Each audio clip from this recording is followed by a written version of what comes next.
Fabio Cherant is back on the show, this time picking up a huge unanimous decision victory over UG just this past weekend at CES 61. What's up, brother? How are you?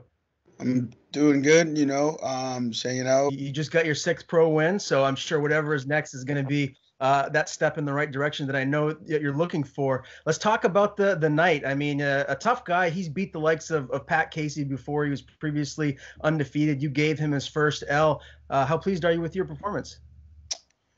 Pretty happy, you know. Not satisfied, but I'm happy with the win, Although I'm still like a little confused that two judges gave the score like crazy, and then one judge gave it a 29-28. I'm like, what fight was he watching? You know, like, come on, bro.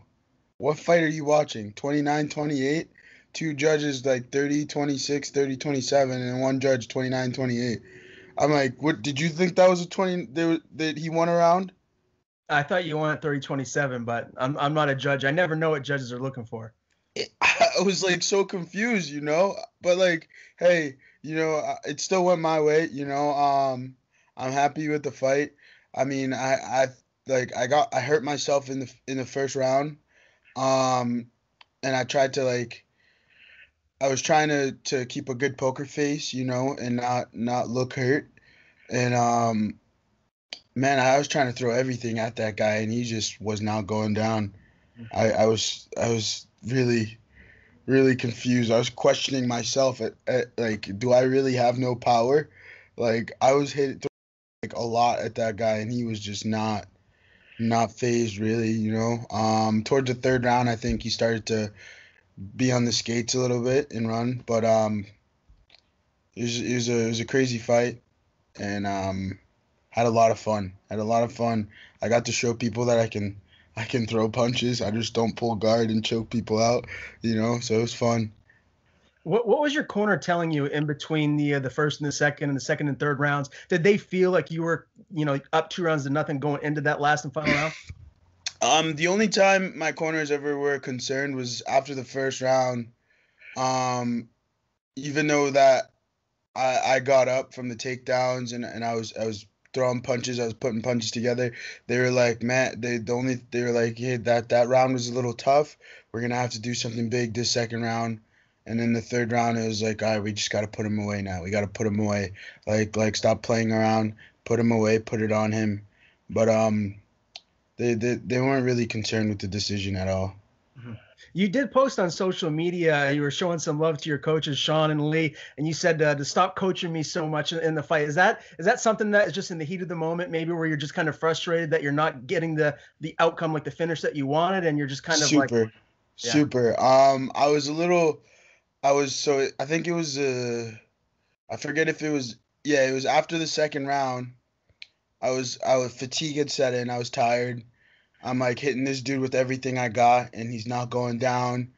And they're telling me to pick up my pressure, and I'm like, you guys are doing too much. Calm the fuck down, like down, And I think like if you watch the fight over, there's a point where you see me turn and look at them, and I was like this, and I was like telling them to calm down because they were telling me to do stuff, and I'm like, I'm sitting there like, I'm hurting, I'm tired, I'm injured, and I'm just like, give me a break, dude. Like, this dude's not facing me any trouble right now. Like, I'm still throwing punches, I'm still hurting him.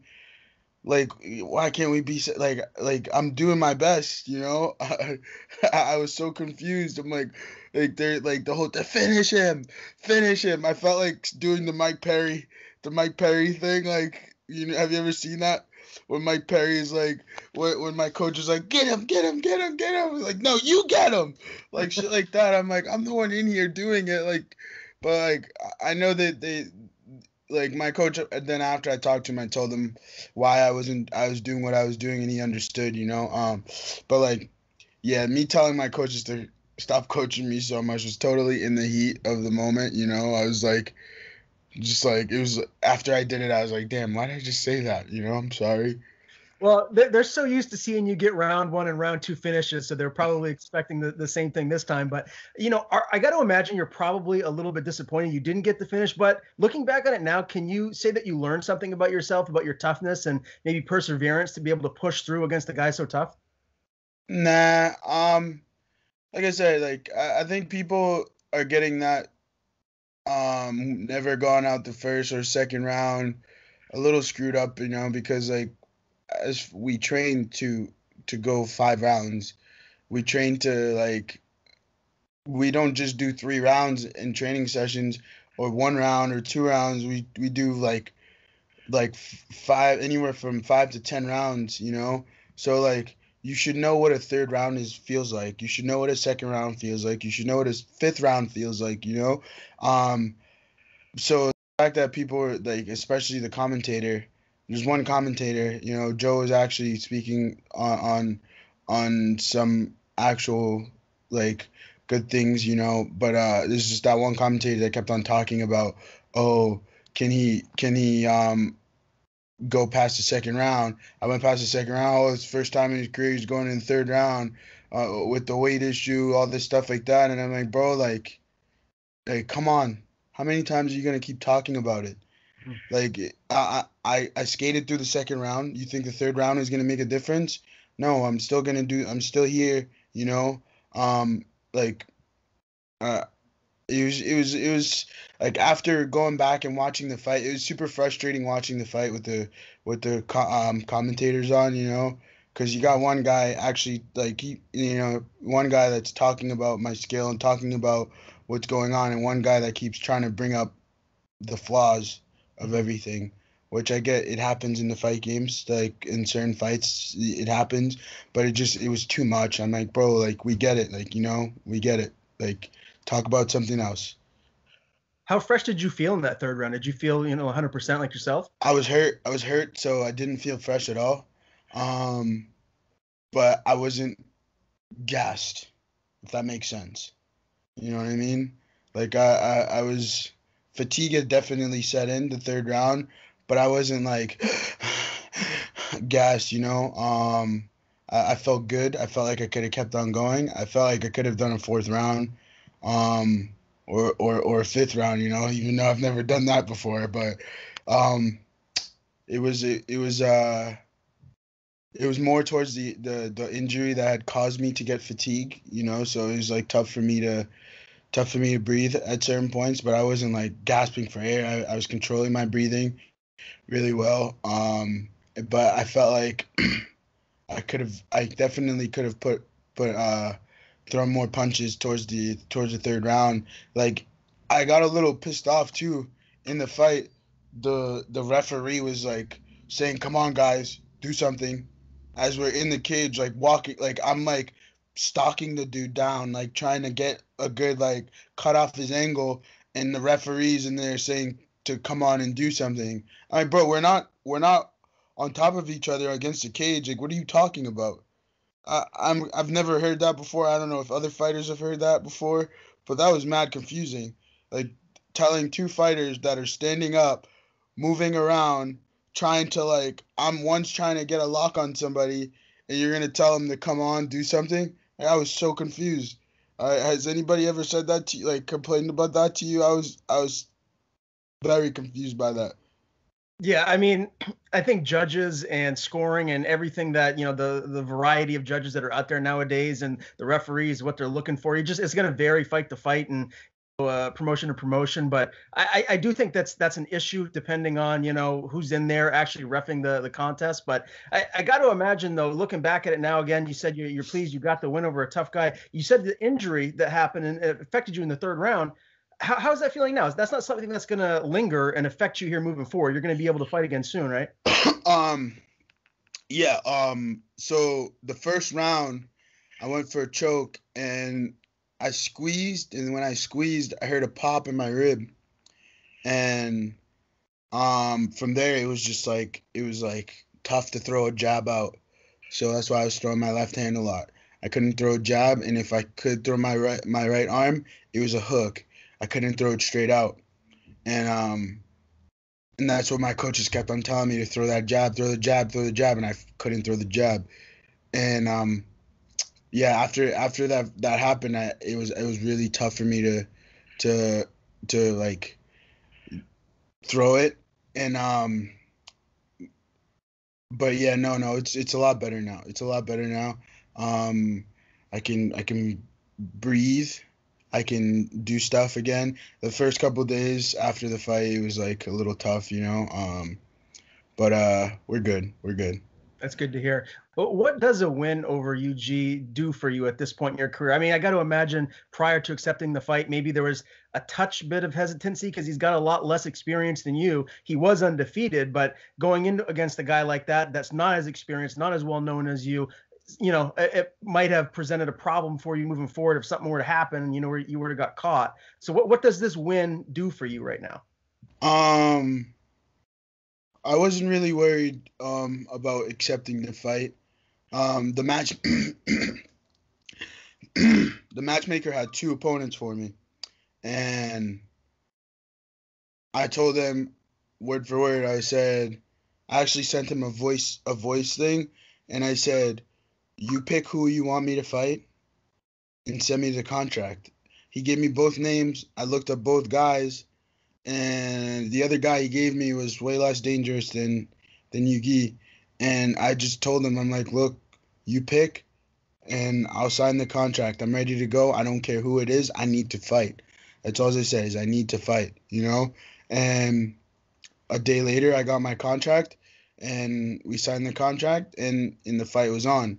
And then, but like, I didn't really know I knew who he was because I'm friends with, we're cordial, me and Pat Casey, and I saw that he knocked out Pat, but that's all I knew about him. And then from there, when they offered me him, I looked up his fights, and I just said, yeah, I'm definitely down for this, because like he's got three knockouts, but it's not a it's off of one.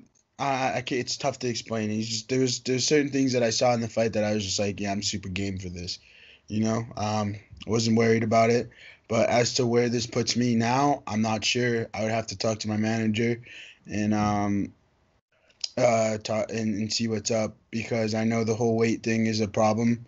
Everybody thinks it's a problem, but my last fight, I could have made weight, and I made a rookie decision that that um that like with the time situation, I didn't have enough time to cut weight. By the time that I found a gym to finish my weight cut, I had 15 minutes to cut weight. I was fine. I was like, I wasn't hurting. I didn't Nobody had to carry me to the scale. I wasn't hurting. Like, I'm not just gonna quit 3 pounds away. You know what I mean? Like, I could have made the weight. I, I screwed up. I should have just continued to cut the weight and cut what I could have, and then drove an hour to the venue and stepped on the scale. You know, maybe I would have had better luck, but like, it's a like I said, Ricky decision. Won't happen again. I don't think people should be worried about my weight. You know, I'll make the weight next time. It's just like there's a huge difference between me missing weight from being 213 to 209. You know, I think that's a huge difference, like 3 pounds, to when I missed weight for LFA. Like that one, I checked out. I just already talked about it. I checked out. My body was just not responding the right way. But this fight, I had a really great cut. Like, I woke up in the morning, I was feeling great. I went and cut some weight off. I was 3 pounds out at like 11 o'clock. And, you know, like I said, rookie decision, and bit me in the ass. But people can say that's me making excuses.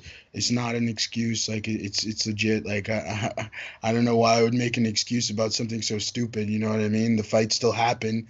Like I offered my opponent that I would go to the gym and cut the weight off right now, and to the promoter, and they all said no. Don't worry about it. We'll take care of it. Blah blah, this and that. You know, like it just, I don't know, but I have to talk to my manager to see what's next. You know, Hopefully good. Hopefully good. I think good.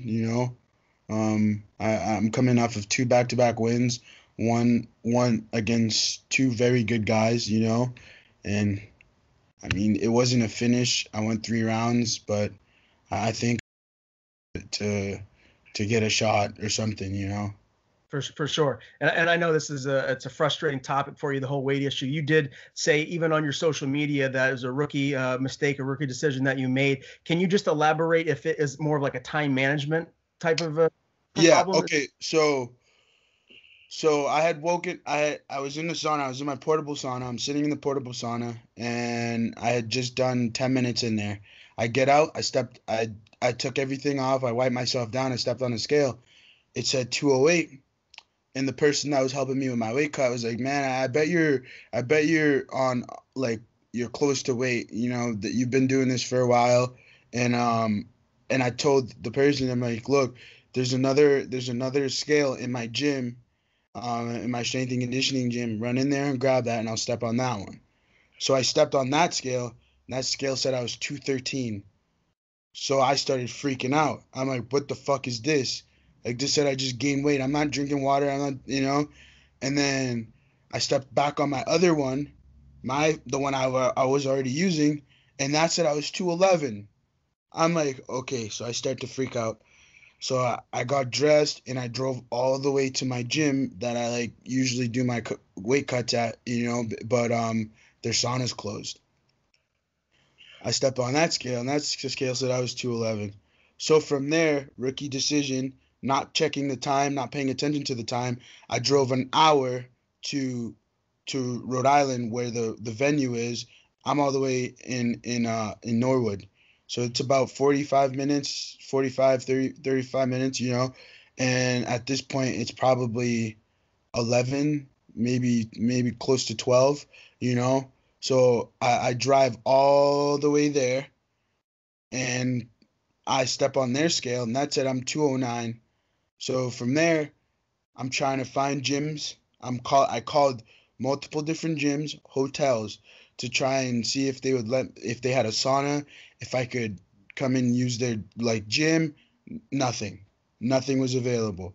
So I called Pat Sullivan, who's their promoter. I'm like, hey, having a hard time finding gyms. Do you know anything in the area that has a sauna? And he said, the only thing I could give you is Jose, which is my boxing coach. So I called my boxing coach. I'm like, hey, I need to cut 3 pounds. Meet me at the gym. And he dropped what he was doing, ran to the gym with me, and from there, by the time I got into the gym, put my sweet sweat on, had 15 minutes to cut. So rookie decision that I did. People are like, "Oh, the weight this, the weight that." No, I made a dumb decision. That's it. Like I could, like if I just said fuck it and kept on cutting weight. If I didn't listen to what my freaking trading partner said, I would have just kept on cutting the weight and not maybe I would have shown up under, way under. But I was just like I got when you're cutting weight, and the dumbest things could freak you out, and you're stressed out, and that's what happened. I got stressed out because I'm like, fuck, there's no way I can do this again. I'm not missing weight again. I'm not doing this again, and because of the decision I made, I missed weight, but it wasn't like, oh, like my body's giving out on me. I'm tired. No, it wasn't nothing like that. And when I explain that to some people and they're like, oh, you're just making excuses. How's that an excuse? That's really what happened. I'm not making excuses. What am I supposed to do when 3 different scales says I'm 3 different weights, It's a little stressful, and I was super worried, but shit happens, we learn from it, we move on, and next time I'll make sure that doesn't happen again. For sure. Well, I appreciate you elaborating on that. And, once you do get to that next level, the UFC, Bellator, whatever that may be for you, they'll have everything right there on site, my man. So you won't have to worry about it. It'll be seamless for you. Yeah. As far as the evening goes, obviously it was on UFC Fight Pass. So, eyeballs from all across the country are watching you. But tell me what the environment, the atmosphere was like, and how good of a job CES did putting on that show. I think, well, it's no disrespect at all to CES because you think it's the first show since COVID. Things are obviously going to be crazy. And I think they did a really good job rolling with the punches, you know.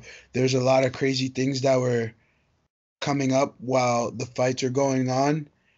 And I don't think they were expecting, but they did a really good job at recovering and fixing it right then and there, you know. But it was a great night all throughout, you know, from start to finish. I had fun, you know. I was a little worried about fighting under a tent because I thought it was going to be super cold, but it was actually it was the temperature was great in there. Um, I don't know if they changed the canvas or whatever it was, but usually the CES cage is like very slippery, but it was super like I can't think of the word I'm trying to use, but whatever they did with their canvas, it was great. You know, I felt comfortable enough to throw kicks, to move around and throw punches. You know, usually like I'm like scared to like throw a punch and I'm gonna slip and fall. You know, but everything was great that night. CES did a really great job, and they hooked the fighters up really well. You know.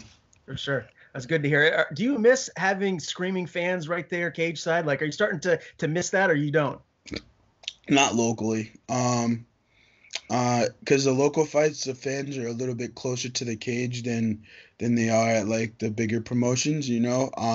So like, especially at CES, I used to be able to like make eye contact with certain people while they're screaming dumb stuff, and I would just be like, "Bro, shut up." Come, I had a guy like look at me and this guy. Me and my opponent were up against the cage, and for some reason, I was just looking around and we made eye contact, and this guy told me to break off and throw punches. And I looked at the guy and I took my arm, went over my opponent's head and choked him out. And then he goes, "Yeah, see, I told you to do that." And I just wanted to smack him. Like I'm like, "Bro, what?" Like so no, I don't miss the fans, you know. I definitely fed off of the fans yelling and saying crazy shit, but it just feels a lot better being able to hear your corners, being able to like think, you know, and it's great. Uh, I definitely am gonna miss it when the fans come back. Okay. Well, who knows when that will be at this point. Now, did you stick around and watch any of the other fights? I mean, did you get to see the Tyler King knockout? Because that was one of the most brutal knockouts I've seen in a very long time. No, I don't really like to watch fights before fighting. So I just sat in the back room and just kind of paced back and forth and sat down with my eyes closed, just thinking, you know, and until they told me it was my time. But besides that, I don't like. Sometime when they have the fights on the back room on with the TV going, sometimes I'll peek back and forth, you know. But yeah, no. Usually I don't like to watch the fights before I fight. What about afterwards? You had Nick Galley winning the main event, beating Gotti. Did you get a chance to watch that one? I watched the first two rounds and then I left. You know, it was a Wednesday night. I kind of just wanted to go home and go see some friends and hang out. But like, yeah, I watched the first two rounds and then I was out. I was actually like, I think I got a text message from my buddy saying that Nick won. I was like, holy shit, that's crazy because Nick's a great guy. You know, I like Nick a lot. And obviously John too. John's a really cool kid. You know, me and him have fought on the same card together. We always shoot the shit. He's a great guy. But Nick's from this area. You know, I know Nick more than I know John, so it's like it was super cool to see that he picked up the win. Yeah, for sure. I've heard nothing but great things about Nick. It's been a little while Yeah. since I interviewed him, but hopefully I'll get a chance to do that again soon. Now, I got to get your picks for. There's some card happening this Saturday. Some guy named Habib is fighting Gaethje, and then you got And new. And new. okay. And new. How's it gonna happen? How's it gonna go down? Justin, third round knockout. It's I've been riding Justin since like I think it was the Michael Johnson fight. Like that dude's legit. And I think what's gonna happen, Khabib's gonna get desperate for those takedowns. They're gonna get stuffed, and he's gonna get caught with an uppercut that's gonna rock him, and it's gonna be nightmare for him from there. You know what I mean? Because like Justin's a dog. Like Justin's a dog. Like if it put it into the 223, Khabib versus Ali Quinta. I Yeah. think that's what it was, right? Yeah. If that was Justin, I don't think Khabib beat at Quinta with jabs, because he was Ali Quinta was stuffing his takedowns and making him actually throw punches. What do you think when Justin does that? I think Justin's a better wrestler. What do you think is gonna happen when Justin does that? You think Khabib's gonna beat Justin with jabs? No, he's getting knocked the flip out. He's like, I'm sorry, I think Khabib's a great guy. And like I saw the UFC post the other day, which was super confusing to me. Our most dominant UFC champion. What? He's not the most dominant UFC champion. He has two title defenses. How's that the most You know, Right. that's like taking away from Anderson, DJ, John Jones. I think DC has more title defenses than him. That's great. That's hella disrespectful towards like ex champs. Like, Yep. yeah, he's undefeated, but like, I don't think he's the most dominant champion. But hey, I shouldn't talk like that about my future employers. I'm not so sure the specific statistics. If I remember correctly, I know both George St. Pierre, John Jones, and Anderson all were like similar as far as title defenses, somewhere around like Yeah, they had 12 and 13, right around there. something like that. Yeah. Yeah. So I agree with you. You're right. He's not the most dominant champion ever because he hasn't had that many title defenses. This is going to be a really interesting fight, and I actually don't disagree with you. I'm leaning towards Gaethje myself. What do you like or who do you like in the Whitaker Cannonier co-main event? Whoo, man, I think Jared takes it. I like Jared. I like Jared a lot. I actually sparred with Jared. He's a beast. I just think Jared is way too technical. After sparring with him, he's very, very technical. And I think Whitaker is too wild. Mm-hmm. Like, you mix wild with technique, and I think he might get knocked out faster than he did with Izzy. That's just what I think. I've been wrong before. I know. I think Cannonier takes it either way. If it's an early stoppage, late stoppage, or decision, I think Cannonier takes it. I just think it's his time to make his climb. I don't know if he's gonna do that good against Izzy, but I think he's gonna shine in this fight. So you said you sparred with Jared. Is there a size difference between you two? How big is that guy? He's pretty big. We're probably about the same size, to be honest. Yeah, no. I think when I was there, we were like probably around the same weight. I think I was just a little bit taller. That was the difference. But like, yeah, he's a big dude. Yeah. Solid. Yeah, I'm looking forward. Solid. The thing that really throws a monkey wrench into my plans on Saturday is I have engagement photos to go take with my fiance, and they're scheduled for like around 4 o'clock. And I thought the pay-per-view was going to begin like they always do at 10 p.m. Nope, it begins Cancel them. Oh man, Cancel them. Be like, honey, it's fight day. Saturdays are for the boys.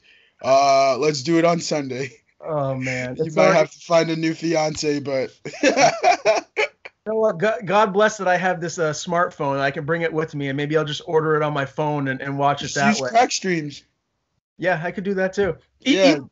I can't miss this, so I need to find a way to make it happen. So again, a great card this Saturday. I'm really much looking forward to. Super great. And I was kind of hoping that I could get I could get on Fight Island, but I think I with this fight that just happened, and I think this is the last. Is this the last Fight Island card? I believe so, and then they're going back to Vegas. Yeah, so I think I'm right in the mix. I hope I'm right in the mix, and getting something to happen. So we'll see what happens with that. That'd be great. They come back and I get on one of those cards. Well, that's perfectly segues to my next and my final question. Really, is if you do expect for the UFC to give you a call here soon. I mean, look, Fabio, they're signing people left and right more than they ever have right now because they're putting on shows during this pandemic to keep everyone entertained. Like, do you feel like, have you heard any rumors or anything that you will be selected or that they're keeping their eyes on you? I got the call already. I couldn't accept the call. Because I was unsure if I could make the weight and be able to perform in such short time, and I had to deny it. And uh, after the fact, I thought about it, and I'm like, I'm a fucking idiot, you know. Wait, after your most recent win? No, no, no. This was after LFA, Okay. and yeah, like I said, I have no, I it was tough, my man, it was like a Monday night. I was sitting in bed. My manager hits me up and goes, "Yo, how much do you weigh?" And I told him. He goes, "You think you can make 205 by Friday?" I'm like, "Why?" He goes, "UFC," and I was just like, What did you weigh at the time? I was 226. Yeah. It would have been it would have been a very tough cut, especially with traveling and all this stuff like that. It would have been really tough. And the only thing I could think of saying was, how much time do I have to answer? And they were like, we need to know ASAP. And my intentions were, I was gonna run to the gym, cut off as much as I could, and then be like, all right, yeah, let's do it. But it's the UFC. They don't do that waiting around shit. So, yeah, I had to deny it, and shit happens. I won't. That if the short notice calls comes again, I'm definitely gonna take it. Who was the opponent, if you don't mind me asking? I don't know. I don't know. It was like I want to say it was Ike Vela. Yeah. Yeah. I wouldn't go posting that, like, because I just I'm not even sure if I should have even said that, but I don't care. I don't want to get in trouble with my manager, but yeah, it was tough, man. I was pissed. It was like right at, so what happened was, I had just fought on LFA. My manager told me to like stay ready because there's a lot of fights coming up. So for like 3 weeks after the fight, I was training. My weight was low, and I had gotten hurt. And I was like, you know what? I haven't gotten a call in a while. I haven't gotten any text messages. It's been like 2 or 3 weeks. I'm gonna take a few days off. I took a few days off. I was like, had like a family party and like a couple other parties, so like my weight bounced back up. And sure than shit, the next day I get a call and I'm like, you're fucking kidding me. At first I thought it was gonna be something like, oh, something else, and they said that. I'm like, are you shitting me, man? Like, you do this to me right now? Like, come on, bro, come on, man. That chewed me up for so long. It really did. Would you consider taking a short notice fight at heavyweight, or would you just wait and I tried. I literally was like, can we fight at like 210 or 215? They were like, we can't. I was like, damn. Oh, but I wouldn't fight an actual heavyweight at heavyweight. That's not a good look for me. I don't want to. You know what I mean? It's like size difference, weight difference. It's just not smart. It's not smart. yeah, You know? you want to start your UFC career off on the right foot? Yeah. If I'm gonna lose, I'm gonna do it. I'm gonna do it in the right weight class. And unfortunately, before the pandemic, well, not unfortunate, but my intentions were to go down the middleweight. But now it's like I gotta slow that down a little bit because I'm heavy right now, and I gotta.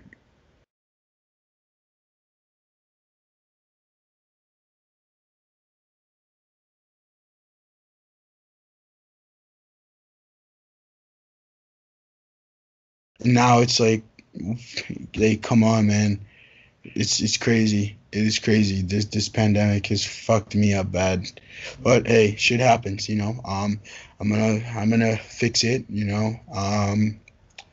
It's just trial and error. For sure. Well, I sincerely appreciate you going as in depth as you have with this interview, talking about the weight issues and the short notice replacement fights and all of that. It's always a pleasure to talk to you, my man. I hopefully the next time we do speak, it will be before you make that highly anticipated UFC debut. Before I do let you go, man, I want to give you the floor. Anyone you want to thank, any sponsors you have, the floor is yours. Just my training partners, man. Hard Knocks, 401 Boxing, Sit, Lozons, Triforce, um, in my strength and conditioning gym, Compete Strength and Conditioning. Without those guys, I wouldn't be doing what I'm doing now. It's I have a lot of sponsors and I can't think of names. But my sponsors, they help me with everything that I need help with, and yeah, it's tough to think of stuff when it's on the spot, but yeah, man, mostly my training partners. Without them, we wouldn't be here.